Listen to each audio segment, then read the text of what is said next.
I'm not sure, but I think. Okay.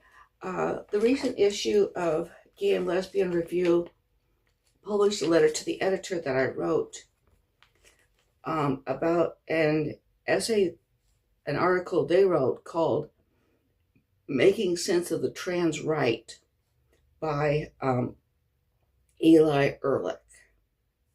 And they headed it, Face It, There Are LGBT Conservatives. Okay. My letter said, it was writing about that article. The author seems amazed that some transgender individuals have conservative politics. I was friends with a gay man who was not at all surprised when I had told him that there was a right-wing extremist group made up of gay men. He pointed out that gay men can be found all across the political spectrum. Nor was he surprised when I told him there was an anti-feminist group formed by gay men. There is a tendency for persecuted groups to be politically liberal, but all groups are formed by individuals, and individuals do not think identically. Also, each individual is a member of varied demographic groups involving gender, class, race, ethnicity, religion, marital status, etc.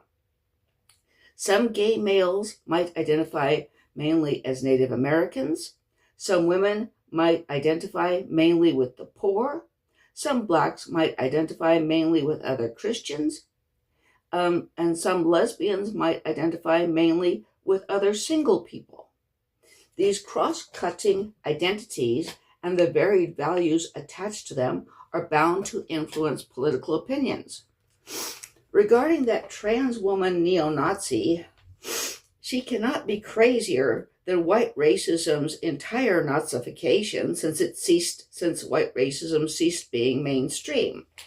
Back in the old segregationist days, men like George Wallace, who battled Nazism in World War II, were the stubborn segregationists.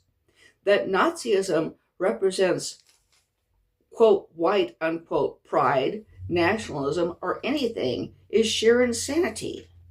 The Nazis were at war with white countries, packed white people into their death camps, and were allied with Japan.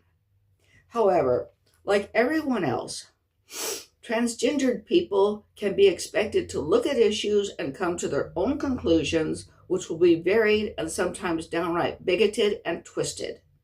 There should be no surprise that trans people are Republicans, Democrats, socialists, racists, and neo-Nazis.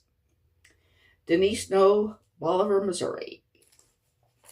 Okay, I thought some of you might be interested in my letter to the editor in the recent issue of the Gay and Lesbian Review.